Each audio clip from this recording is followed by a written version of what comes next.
a Rothschild agent was able to get the news of Napoleon's defeat at the hands of Lord Wellington to Nathan Rothschild a full 20 hours before the news reached London. Nathan, the head of the British arm of the Rothschild family, put out the rumor to the London Stock Exchange that Napoleon had won the war. Stocks plunged by 98%, and Rothschild was then able to buy up the entire British economy for pennies on the pound. When the news of Napoleon's defeat finally arrived, stocks soared. Britain was now the undisputed ruler of Europe, and Rothschild ruled England. The already dominant British Empire grew even more aggressive. Her troops and bureaucracy spread across the globe. The sun never set on Britannia's holdings. The banking cartel funded, in fact, since about 1800, they have funded both sides of almost every war. And of course, they're getting the interest off of the loans that they've given the various governments and the wars that they have actually helped stimulate and create. By 1900, Germany was a rising force and a leader of the Industrial Revolution.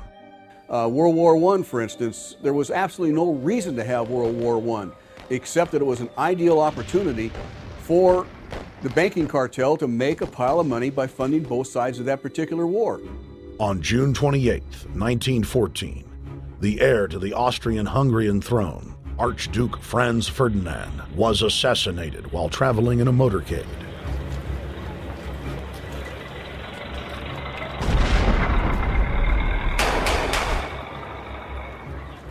The Black Hand, a Serbian secret society with connections to French and British intelligence, took credit. World War I had begun.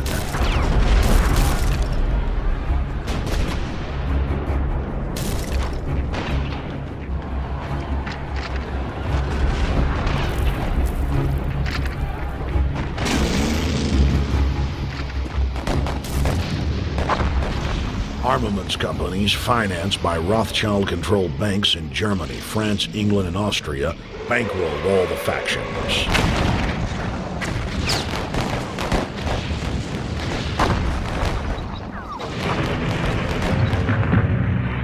At least 20 million were killed in the war. It was a conflict so terrible the people vowed to never fight again. They dubbed it the war to end all wars.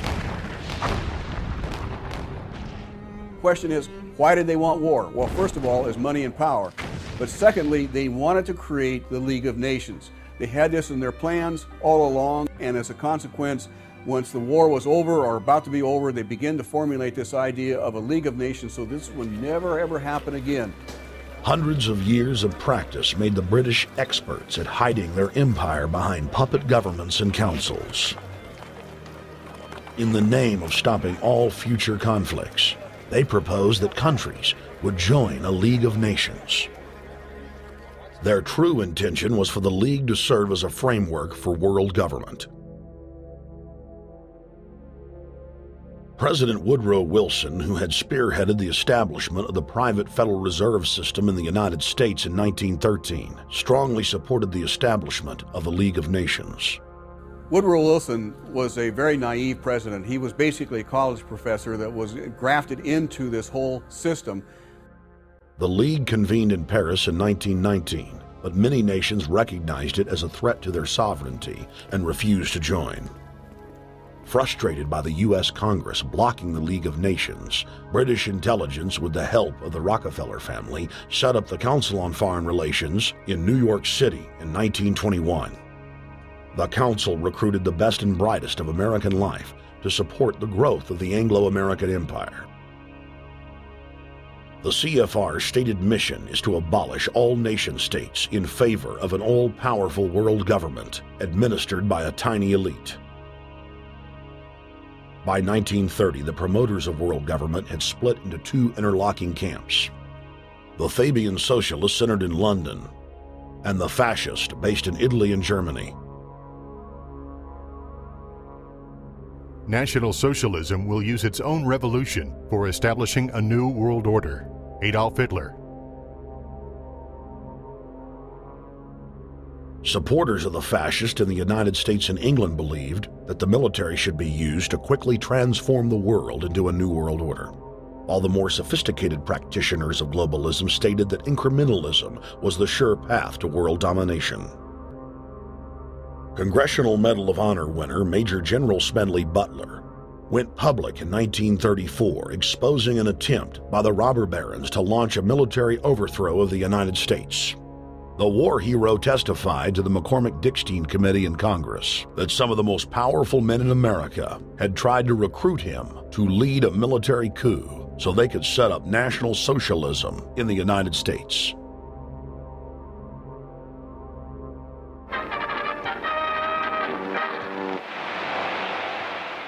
I appeared before the Congressional Committee, the highest representation of the American people, under subpoena to tell what I knew of activities which I believe might lead to an attempt to set up a fascist dictatorship.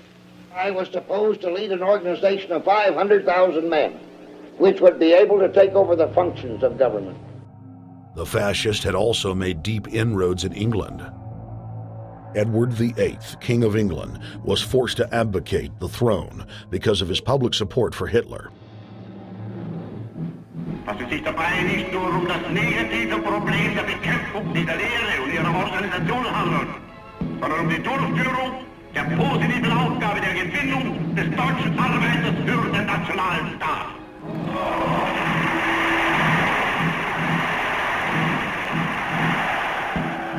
Though the German-led fascist camp was strong, the Fabian Socialist bloc was able to maintain control of the U.S., Russia, and England.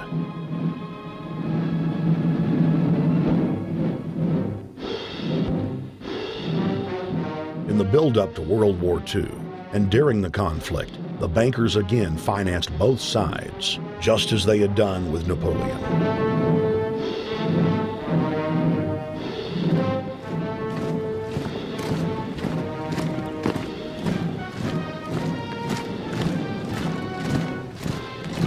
With the rise and fall of the Third Reich, Europe lay in ruins.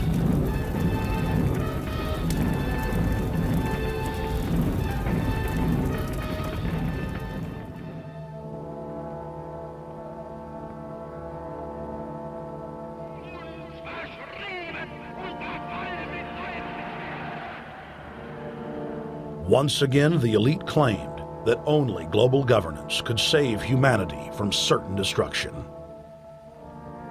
And this time, the elite would succeed in setting up their world body.